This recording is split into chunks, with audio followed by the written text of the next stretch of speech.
Fala galera, tudo bem com vocês? Sejam bem-vindos a mais um vídeo aqui no meu canal do YouTube. Para quem não me conhece, meu nome é Igor Munstock, eu sou economista e consultor de investimentos. E nesse vídeo nós vamos falar sobre um indicador que eu adoro, que é uma relação histórica que existe entre o mercado americano e a inflação, para explicar, para responder, na verdade, uma pergunta que eu recebi no Instagram um pouco mais cedo, se eu acho o mercado americano, propriamente dito, o S&P 500, caro ou barato. Esse aqui é um indicador que eu aprendi a montar durante a pandemia, uso até hoje e ele vai surpreender vocês porque uma correlação histórica importante foi quebrada durante a pandemia e não retornou aos seus padrões históricos desde então. Alguém vai até dizer assim, não, mas o Igor vai falar sobre S&P 500 porque hoje ele está caindo. Não tem nada a ver. Isso aqui é um indicador que eu uso há muito tempo e que eu gostaria de compartilhar com vocês. Vocês podem baixar a planilha que eu compartilho com os membros, chamada Heatmap do Brasil e Heatmap dos Estados Unidos, que consta esse indicador que eu vou mostrar daqui a pouco. Para fazer isso é muito simples, basta você fazer parte da comunidade de membros, escaneando esse QR Code ou clicando aqui embaixo no botão que está escrito Seja Membro. Em questão de poucos minutos você faz parte da comunidade, recebe diariamente comunicados, que são notificações que eu envio para os membros, olha, está acontecendo tal coisa na China, dá uma olhada lá, olha aqui Brasil, não para de cair. E assim vocês estão sempre muito bem informados do que está acontecendo por aí, sem contar os vídeos históricos aí, que eu explico indicadores, que eu explico sobre economia e investimentos, certo? Então vamos falar sobre esse indicador tão importante que eu quero mostrar para vocês.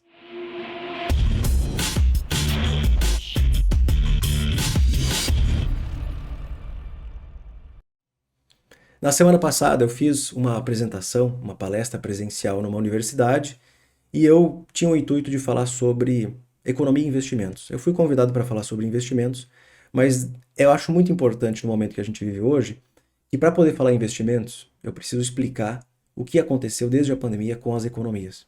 As economias hoje são diferentes do que eram antes da pandemia. E eu acho que a grande mudança que veio para ficar, pelo menos por um tempo, é a inflação enraizada, a inflação elevada, acima das metas dos bancos centrais, principalmente dos bancos centrais desenvolvidos.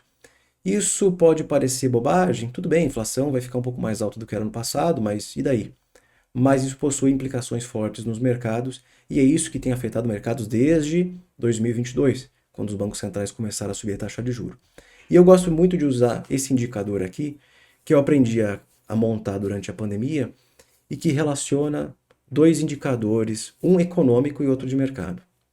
É a relação entre o Core PCE dos Estados Unidos, Core significa núcleo, PCE é o índice de inflação acompanhado pelo Fed, não é o CPI, é o núcleo do PCE, e o Cyclically Adjusted Price to Earnings Ratio. Sabe aquele índice PL? O PL, que é o preço dividido pelo lucro, ou em inglês, Price to Earnings, preço dividido pelo earnings, pelos lucros? É esse indicador só que é ajustado pela inflação. Ponto. É isso. Você consegue baixar aí na internet e avaliar sozinho. No caso, é o CAP Ratio, fica mais fácil de falar CAP Ratio, abreviado, não precisa daquele monte de nome ali. É o CAP Ratio do S&P 500. Então nós temos de um lado inflação, que é esse eixo Y aqui, o núcleo da inflação, inflação alta, inflação baixa. E um índice de valuation, quão barato ou caro o S&P 500 está. Barato, caro. Vocês conseguem ver aqui que existe uma correlação desde a década de 60. Eu peguei os dados da década de 60 até hoje, você poderia pegar de um histórico ainda maior, que o PCE é mais antigo ainda e esse CAP Ratio é bastante antigo também. Peguei desde a década de 60, cada uma dessas bolinhas representa um mês desses tantos anos, 40, 50, 60 e poucos anos, tá? Ok. Cada bolinha é um mês desses anos. E vocês estão vendo essa linha preta, que é uma correlação, né? Mostra a correlação negativa entre ambos os indicadores. Por que relativa? Que quando a inflação está muito alta, essas bolinhas estão mais agrupadas aqui para a esquerda, o S&P 500 ele acaba caindo, né? Ele acaba se desvalorizando no mercado, porque se a inflação é alta, a taxa de juros é elevada, isso desincentiva investidores a alocarem em renda variável. Então, inflação alta, mercado barato. Se fosse uma correlação positiva, nós veríamos as bolinhas desse outro lado aqui. Inflação alta com mercados caros, mas não é o caso. Quando a inflação ela volta para a meta do Fed, digamos ali 3, 2%, inclusive abaixo, as bolinhas não aparecem nesse quadrante aqui. Elas estão mais deslocadas para a direita, porque a taxa de juros é mais baixa. Se a inflação é baixa, o juro é baixo. E aí o mercado acaba ficando um pouco mais valorizado. Perfeito. Eu acho que deu para entender. Tá, e daí, Igor? Aí é que essas bolinhas aqui são as bolinhas desde a pandemia. É nítido, não tem nem o que dizer. É nítido que o mercado, desde a pandemia e a economia, quebraram essa correlação histórica entre o núcleo da inflação e o valuation do S&P 500. Nós temos aqui três cores diferentes, aqui é 2021, 2022 e 2023. Porque em 2021 essas bolinhas ficam posicionadas nesses espaços aqui. Nessa época, a inflação, o núcleo da inflação era acima de 2, de 3, de 4, quase 6%, ok? Inflação acelerando. O Fed ainda tinha um juro zero, imprimia moeda e dizia para a gente o seguinte: nós só vamos subir a taxa de juro lá em 2024. Não sei se vocês lembram, eu comecei a fazer as traduções simultâneas no início de 2021. Eles diziam que só iam subir o juro lá em 2024. E o mercado acreditou, o mercado comprou essa narrativa. E ele permaneceu em níveis bastante caros do ponto de vista do Cap Ratio. Aqui é o mercado mais caro, 30, 40 vezes lucro. Para uma inflação que normalmente, para esse nível aqui de inflação, o mercado estaria praticamente a metade do que ele estava em termos de valuation, né? Menos a metade do seu valuation. Em 2022, nós vimos a correção desse mercado. O Banco Central sobe a taxa de juro, as bolinhas aos poucos foram sendo deslocadas para a esquerda, um pouquinho para baixo, mas grande parte do movimento foi para a esquerda. Por quê? O valuation saiu lá de quase 40 vezes para 30 e poucos, 28, 29 e 30. E hoje se encontra em 30 vezes, tá? A inflação em 2023 fez um movimento de queda. Inflação no mundo caindo, fim de 22 também, tá? Mas em 2023 voltando a cair, núcleos caindo, e aí esse movimento aqui, ó. Dá para ver que as bolinhas caíram e ainda foram deslocadas para a direita. Por quê? Como a inflação está caindo, o Banco Central não vai precisar subir tanto a taxa de juros, correto? Só que o mercado acabou ficando mais valorizado nesse período. Por isso que elas caem e vão para a direita. Hoje o mercado está mais ou menos aqui, ó, um pouquinho acima de 30 vezes lucro para um Core CPI acima de 4%. A grande dúvida, quando a gente avalia esse indicador aqui, é o que vai acontecer com a inflação.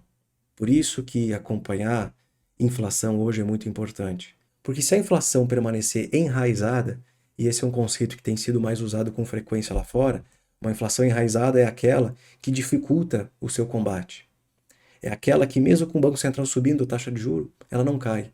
Ela fica mais constante em níveis que não são suportáveis, que são insuportáveis, que são níveis elevados, tendo em vista a taxa, a meta do Banco Central. Essa é uma inflação enraizada. É aquela que dificilmente volta para 2%. A gente sabe que a inflação global caiu nos últimos 12 meses. Os núcleos caíram também. Mas para voltar para 3%, 2% parece que é muito difícil.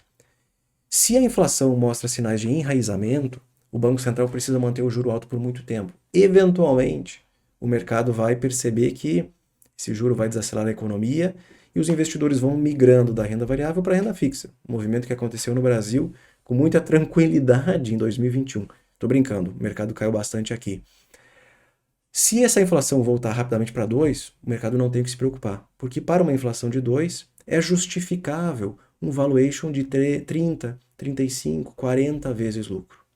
Só que se essa inflação encontrar uma barreira aqui nos 4%, nos 3%, historicamente falando, o mercado precisaria estar menos valorizado. E aí eu fiz essa apresentação recentemente, os alunos gostaram dessa correlação aqui, eu compartilho ela para membros, né? Porque não é uma correlação de uma semana, de um mês ou de um ano. É desde a década de 60. Eu acho que fica extremamente claro como essa correlação foi quebrada desde a pandemia pelos motivos que eu citei anteriormente. Um mercado que comprou aquela história de que o Banco Central americano ia manter o juro muito baixo por muito tempo, só que aos poucos precisou movimentar, só que aos poucos precisou mudar a sua narrativa, porque a inflação não era transitória. A inflação era assim muito elevada, não era transitória e hoje parece estar enraizada na economia. Logo, a resposta para as perguntas que eu trouxe para vocês aqui, elas dependem das previsões que nós não conseguiremos fazer agora para onde vai a inflação nos próximos meses e nos próximos anos. E aí surgem vários outros fatores de risco que dificultam muito a avaliação desse indicador, porque aí petróleo começa a subir, risco de paralisação do governo americano, risco aí de reaceleração da economia dos Estados Unidos que possa fazer a inflação permanecer alta por mais tempo, governo americano gastando muito mais dinheiro do que arrecada, o que acaba pressionando a atividade, dificultando a alta do desemprego e o desapertamento, se é que existe essa palavra, né? O loosening do mercado de trabalho e manter a inflação elevada, pressionada. São várias questões que, historicamente falando, vocês não vão encontrar nessas bolinhas, porque aqui essas bolinhas resumem inflação e valuation, mas que dificultam hoje a previsibilidade do cenário econômico lá fora. São incertezas para todos os lados, mas me parece que o tempo está passando e que a inflação mostra vários sinais de demora para voltar a 2%. Se isso de fato se concretizar, o mercado americano hoje, na minha opinião, ele está caro para tal nível de inflação e também para tal nível de taxa de juros. Obrigado, deixe o seu like, inscreva-se no canal e até mais.